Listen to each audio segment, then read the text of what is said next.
Bonjour à tous. Aujourd'hui, on vous parle des 3 modes de fonctionnement du photovoltaïque. Et pour ça, je suis avec Anna et Ouley, nos expertes énergétiques.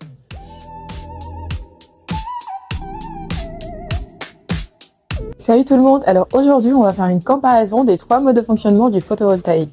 Je suis Ouley et avec moi il y a Anna. Salut Anna. Salut Ouley, salut à tous.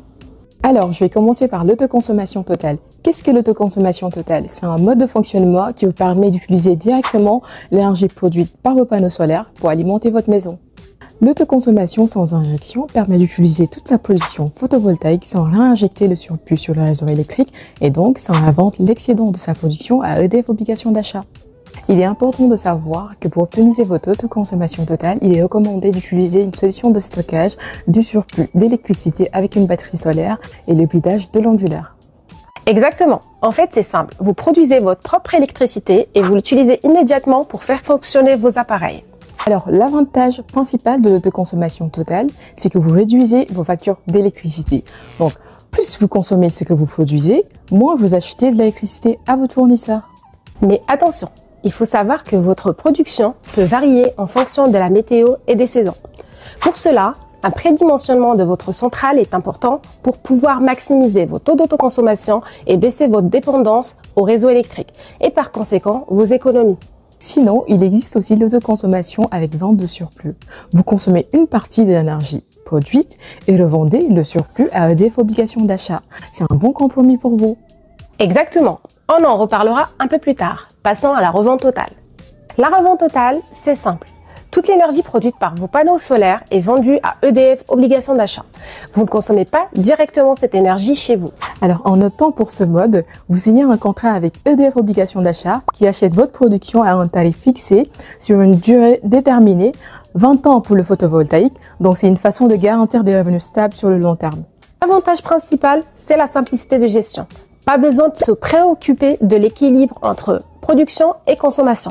Tout est vendu et comptabilisé par un deuxième compteur Linky installé par Enedis ou votre régie. L'inconvénient de la revente totale, c'est que les tarifs de rachat peuvent varier et sont souvent moins élevés que les économies réalisées en autoconsommation. Donc, il faut bien calculer pour voir ce qui est le plus rentable pour vous. En général, la revente totale est une bonne option pour ceux qui ne peuvent pas consommer directement l'énergie produite. Exemple, les bâtiments non résidentiels ou les installations de grande envergure. Voilà pour la revente totale. Maintenant, passons à la revente de surplus. La revente de surplus, c'est un peu le meilleur des deux mondes. Vous consommez d'abord l'énergie produite pour vos besoins personnels et vous vendez l'excédent. C'est vraiment intéressant parce que vous optimisez votre autoconsommation tout en bénéficiant d'un revenu complémentaire pour l'énergie que vous ne consommez pas. Pour ça, un compteur Linky est requis pour mesurer la quantité d'énergie que vous injectez dans le réseau. Le surplus est vendu à un tarif fixé, souvent moins élevé que pour la revente totale, mais c'est toujours un bonus intéressant. Ce mode est très adapté si vous avez des pics de production pendant la journée et vous n'êtes pas à la maison, mais que vous utilisez l'énergie le matin et le soir. Par exemple, quand vous travaillez en journée. Exactement. Sachez que Tuco Énergie propose également des solutions adaptées pour optimiser votre production tôt le matin et très tard le soir. On utilisera par exemple un onduleur de puissance 5 kW sur une installation de 6 kW crête. Ceci va permettre d'assurer un démarrage de votre production à des faibles ensoleillements. C'est aussi une solution flexible qui s'adapte bien aux variations de votre consommation et votre production. Vous maximisez vos économies tout en générant des revenus supplémentaires. Et alors, lequel des 3 choisir?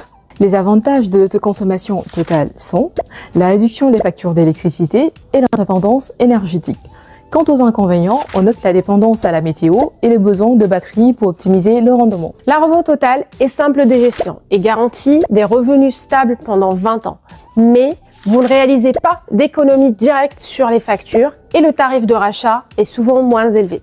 La revente de surplus réunit l'ensemble des avantages de l'autoconsommation totale et de la revente totale.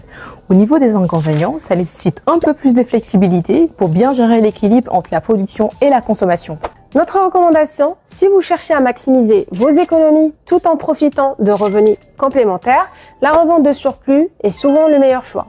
L'enjeu est d'autoconsommer davantage pour faire plus d'économies étant donné que le kilowattheure acheté est plus cher que le kilowattheure vendu. Et voilà, vous savez maintenant tout sur les 3 modes de fonctionnement du photovoltaïque.